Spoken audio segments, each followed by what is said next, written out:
Friends, ഒരു special പാലട പായസമാണ്. നല്ല പാൽ കുറുക്കി വെച്ചൊരു പാലട പായസം എങ്ങനെയാണ് തയ്യാറാക്കേണ്ടതെന്ന് നോക്കാം. ഒരു 2 ലിറ്റർ പാൽ വെച്ചിട്ടാണ് ഞാൻ ഈ റെസിപ്പി തയ്യാറാക്കുന്നത്. ഈ പാത്രത്തിന്റെ ഫ്ലെയിം ഓൺ ആക്കി കൊടുത്തിട്ടുണ്ട്. ഞാൻ ആദ്യത്തെ 1 ലിറ്റർ പാൽ ഒഴിച്ചു കൊടുക്കുകയാണ്. ഇപ്പോൾ 2 ലിറ്റർ പാല് ഒഴിച്ചു കൊടുക്കുകയാണ്. അപ്പോൾ ഈ 2 ലിറ്റർ പാലിലേക്ക് ഞാനൊരു 1/2 ലിറ്റർ വെള്ളം ചേർത്ത് കൊടുക്കുന്നുണ്ട്. ഇനി നമുക്ക് ഈ പാലൊന്ന് ഇളക്കി തിളപ്പിച്ചെടുക്കണം. അപ്പോൾ ഇടയ്ക്കിടയ്ക്ക് ഇളക്കി കൊടുത്ത് വേണം തിളപ്പിച്ചെടുക്കാൻ, കാരണം പാട ചൂടാതെ ഇരിക്കണം. അതുപോലെ തന്നെ ഈ പായസം തയ്യാറാക്കാനായിട്ട് എടുക്കുന്ന പാത്രം നമ്മൾ ബിരിയാണിയോ അല്ലെങ്കിൽ നോൺ വെജ് ഐറ്റങ്ങളൊന്നും തയ്യാറാക്കുന്ന പാത്രം ആകരുത്. അപ്പോൾ മസാല, ഉപ്പ് അതല്ലെങ്കിൽ എണ്ണമയം ഒക്കെ ഉണ്ടെങ്കിൽ ഈ പായസം പിരിഞ്ഞു പോകും. അതുകൊണ്ടാണ് പ്രത്യേകം പറയുന്നത്. നന്നായിട്ട് കഴുകി ചൂടുവെള്ളത്തിൽ കഴുകിയതിന് ശേഷം മാത്രമേ അങ്ങനെയുള്ള പാത്രത്തിൽ നിങ്ങൾ പായസം വെക്കാവുള്ളൂ. അതല്ലെങ്കിൽ പാല് പിരിഞ്ഞു പോകും. പായസം തയ്യാറാക്കുന്നതിന് മുമ്പ് ആ കാര്യം ഒന്ന് പ്രത്യേകം ശ്രദ്ധിക്കുക. ഇതുപോലെ ഇടയ്ക്കിടയ്ക്ക് ഇളക്കി കൊടുത്ത് ഈ പാല് ഞാനൊന്ന് തിളപ്പിച്ചെടുക്കാം. ഈ പാലം തിളച്ചതിന് ശേഷം നമുക്കിതിലേക്ക് പഞ്ചസാര ചേർക്കണം. ഇത് തിളച്ച് വരുന്ന സമയം കൊണ്ട് നമുക്ക് അട വേവിച്ചെടുക്കാം. അപ്പോൾ ഈ ഒരു അട പ്രഥമൻ തയ്യാറാക്കാനായിട്ട് ഞാൻ എടുത്തിരിക്കുന്ന അട ഇതുപോലെ ചെറിയ അടയാണ്. ഇത് അരിയുടെ അടയാണ്. നമുക്ക് മൈദ വെച്ചുണ്ടാക്കിയ അടയും വാങ്ങിക്കാനായിട്ട് കിട്ടും. അതിലും നല്ലത് ഇതുപോലെ അരിയുടെ അട വാങ്ങിക്കുന്നതാണ്. നമുക്ക് ആദ്യമേ ഇതൊന്ന് വേവിച്ചെടുക്കാം. അപ്പോൾ പാലിളക്കി കൊടുത്തുകൊണ്ടിരിക്കണം, അത് മറക്കുകയും ചെയ്യരുത്. ഇപ്പോൾ ഇതുപോലെ ഒരു പാത്രത്തിൽ ഞാൻ വെള്ളം തിളയ്ക്കാനായിട്ട് വെച്ചിട്ടുണ്ടായിരുന്നു. വെള്ളം തിള വന്ന് തുടങ്ങിയിട്ടുണ്ട്. ഇതിലേക്ക് നമുക്ക് ഈ അടയിട്ട് വേവിച്ചെടുക്കാം. അതിനുശേഷം ഈ വെള്ളം ഊറ്റിക്കളഞ്ഞിട്ട് അടയൊന്ന് കഴുകിയെടുക്കണം. അപ്പം അതിൻ്റെ ആ ഒരു പശപ്പും ആ പൊടിയും ഒക്കെ അങ്ങ് മാറിക്കിട്ടും. നമുക്കിതൊന്ന് ഇളക്കി കൊടുക്കാം. അടയൊന്ന് വെന്ത് വരട്ടെ, പാലും ഒന്ന് തിളച്ച് വരട്ടെ. ഇത് വെള്ളം കൂടുതലുണ്ട്. ഇതുപോലെ കുറച്ച് കൂടുതൽ വെള്ളത്തിൽ ഇട്ടിട്ട് വേണം അട വേവിച്ച് ഊറ്റി കഴുകിയെടുക്കാനായിട്ട്. തണുത്ത വെള്ളത്തിലിട്ട് കഴുകിയെടുത്താൽ മതി. ഒരു അടുപ്പിൽ ഇങ്ങനെ നമ്മുടെ അട വെന്തുകൊണ്ടിരിക്കുന്നു. അത് ഇടയ്ക്കൊന്ന് ഇളക്കി കൊടുക്കുക. അടുത്ത സ്റ്റൗവിൽ നമ്മുടെ പാലും തിളച്ചുകൊണ്ടിരിക്കുന്നു. പാല് തിളച്ച് തുടങ്ങിയിട്ടുണ്ട്. ഇതിലേക്ക് നമുക്ക് പഞ്ചസാര ചേർത്ത് കൊടുക്കാം. 1 കപ്പ് പഞ്ചസാരയാണ് ഞാൻ എടുത്തു വെച്ചിരിക്കുന്നത്. അതിൽ നിന്ന് കുറച്ച് ചേർത്ത് കൊടുത്തിട്ട് ഒന്ന് ഇളക്കി കൊടുക്കാം.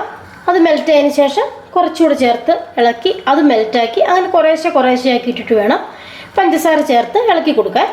നമ്മൾ മിൽക്ക് മെയ്ഡൊക്കെ ചെയ്യുന്നത് പോലെ ഈ പാലൊന്ന് കുറച്ച് വറ്റി വരണം. അപ്പോൾ ഈ സൈഡിലെല്ലാം ചേർത്ത് ഇളക്കിയെടുക്കണം. കുറച്ച് പഞ്ചസാരയും കൂടി ഇട്ട് കൊടുക്കുകയാണ്. കുറച്ച് പഞ്ചസാര ഇട്ട് കൊടുക്കുകയാണ്. ഇപ്പോൾ ഈ 1 കപ്പ് പഞ്ചസാര ഞാൻ ഫുള്ളായിട്ട് ചേർത്ത് കൊടുത്തിട്ടുണ്ട്. ഇനി മധുരം വേണമെങ്കിൽ നമുക്ക് പിന്നീട് ചേർത്ത് കൊടുക്കാവുന്നതേ ഉള്ളൂ. അപ്പോൾ ഇനി ഇതുപോലെ ഇളക്കി നമുക്ക് ഇത് കുറച്ചൊന്ന് വറ്റിച്ചെടുക്കാം. ഇപ്പോൾ അട വേവാൻ വെച്ചിട്ട് ഒരു 15 മിനിറ്റ് ആയിട്ടുണ്ട്. ഒരു 15-20 മിനിറ്റാണ് ഇതിൻ്റെ ഒരു വേവ്. അത്രയും സമയം വെച്ചിട്ട് വേവിക്കണം. ഈ വെള്ളം ഊറ്റിക്കളഞ്ഞിട്ട് കുറച്ച് തണുത്ത വെള്ളത്തിൽ ഒന്ന് കഴുകി വാരിയെടുക്കണം. ഈ അട വെന്ത് ആ വേവിച്ച വെള്ളം ഞാൻ ഊറ്റിക്കളഞ്ഞിട്ടുണ്ട്. ഇതുപോലെ കുറച്ച് തണുത്ത വെള്ളം ഒഴിച്ച് നമുക്കൊന്നുകൂടെ ഒന്ന് കഴുകിയെടുക്കാം. ഈ അട സൈഡിലേക്ക് വെക്കാം. കുറച്ചുകൂടി ഒന്ന് പാല് കുറുകിയതിന് ശേഷം നമുക്ക് അട ചേർത്ത് കൊടുക്കാം. പാല് നന്നായിട്ട് തിളച്ച് കുറുകി തുടങ്ങിയിട്ടുണ്ട്. ഈ പാലിങ്ങനെ കുറുക്കിയെടുക്കേണ്ട ഒരു പ്രോസസ്സ് ഉള്ളതുകൊണ്ടാണ് ഞാൻ പറഞ്ഞത്. കുറച്ച് സമയം കൂടുതലെടുക്കും, പക്ഷെ വളരെ കുറച്ച് ഇൻഗ്രീഡിയൻസ് മാത്രം മതി. നമ്മളിതിലേക്ക് കാഷ്യൂനട്ടൊന്നും വറുത്ത് ചേർത്ത് കൊടുക്കുന്നില്ല. നിങ്ങൾക്ക് ഇഷ്ടമുണ്ടെങ്കിൽ അങ്ങനെ വറുത്ത് ചേർത്ത് കൊടുക്കാം. സാധാരണ സദ്യയിലുള്ള പാലട പായസത്തിന് അങ്ങനെ കാഷ്യൂനട്ടൊന്നും വറുത്ത് ചേർത്ത് കൊടുക്കാറില്ല.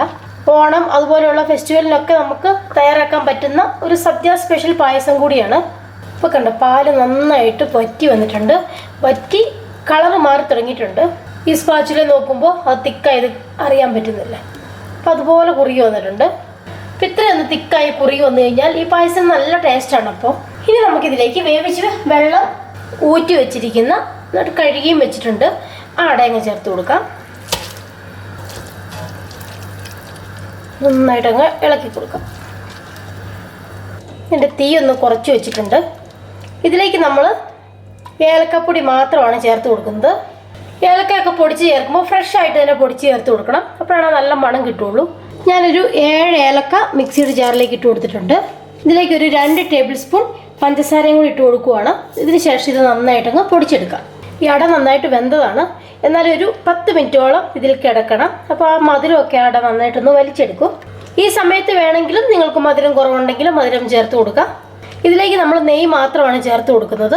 അപ്പോൾ ബട്ടർ വേണമെങ്കിലും ചേർത്ത് കൊടുക്കാം. പക്ഷെ ബട്ടർ ചേർത്ത് കൊടുത്താൽ തീർച്ചയായിട്ടും ഉപ്പില്ലാത്ത ബട്ടർ മാത്രമേ ചേർത്ത് കൊടുക്കാവുള്ളൂ. അതല്ലെങ്കിൽ പായസം പിരിഞ്ഞു പോവും. ഇതിലല്പം പോലും ഉപ്പൊന്നും ചേർത്ത് കൊടുക്കേണ്ട ആവശ്യമില്ല. ഇനി ഇതിലേക്ക് നമുക്ക് പൊടിച്ച് വെച്ചിരിക്കുന്ന ഏലക്കപ്പൊടി ചേർത്ത് കൊടുക്കാം. ഞാൻ തൊണ്ടയ്ക്കൊന്ന് മാറ്റി കൊടുത്തിട്ടുണ്ട്. ഇളക്കി കൊടുക്കാം. ഇപ്പോൾ ഈ പായസം റെഡി ആയിട്ടുണ്ട്. കുറച്ച് സമയം ഞാനിത് ഇളക്കി കൊടുത്തിട്ടുണ്ടായിരുന്നു. അങ്ങനെ ആ പാലടയിലേക്കും മധുരമൊക്കെ നന്നായിട്ട് ആയിട്ടുണ്ട്. ഇപ്പം ഞാനങ്ങ് ഫ്ലെയിം ഓഫ് ചെയ്ത് കൊടുക്കുവാണ്. ഇതിലേക്ക് ഞാൻ നിറച്ച് 1 ടേബിൾ സ്പൂൺ നെയ്യ് ഒഴിച്ച് കൊടുക്കുന്നുണ്ട്. നിങ്ങൾക്ക് നെയ്യ് ഇങ്ങനെ ചേർത്ത് കൊടുക്കാൻ താല്പര്യമില്ല എങ്കിൽ കാഷ്യൂനട്ട് അല്ലെങ്കിൽ ഉണക്കമുന്തിരിയൊക്കെ വറുത്ത് ചേർത്ത് കൊടുക്കണമെങ്കിൽ അങ്ങനെ ചേർത്ത് കൊടുക്കുക. താല്പര്യമില്ല എങ്കിൽ ചേർത്ത് കൊടുക്കണ്ട. ഞാൻ നെയ്യ് മാത്രമാണ് ഒഴിച്ചു കൊടുക്കുന്നത്. കാഷ്യൂനട്ടൊന്നും വറുത്ത് ചേർത്ത് കൊടുക്കുന്നില്ല. ഈ പായസം തണുക്കുമ്പോൾ ഒന്നുകൂടി ഒന്ന് തിക്കായി വരും. ഇതിപ്പോൾ ഒരു ഗ്ലാസ്സിൽ ഒഴിച്ച് കുടിക്കാൻ പരുവത്തിലാണ് ഇരിക്കുന്നത്. ഈ പായസം ചെറുതായിട്ട് തണുത്തിട്ടുണ്ട്, മുഴുവനായിട്ട് തണുത്തിട്ടില്ല. നല്ല ചൂടിപ്പോഴും ഉണ്ട്. നമുക്കിതൊന്ന് സെർവ് ചെയ്യാം. അപ്പോൾ ഈ പാലട പായസം റെസിപ്പി നിങ്ങൾക്ക് എല്ലാവർക്കും ഇഷ്ടമായെന്ന് കരുതുന്നു. ഇഷ്ടമായെങ്കിൽ ഒന്ന് ലൈക്ക് ചെയ്യുക, ഷെയർ ചെയ്യുക, ചാനലൊന്ന് സബ്സ്ക്രൈബ് ചെയ്യുക. മറ്റൊരു റെസിപ്പിയുമായിട്ട് നമുക്ക് വീണ്ടും കാണാം. Take care, by.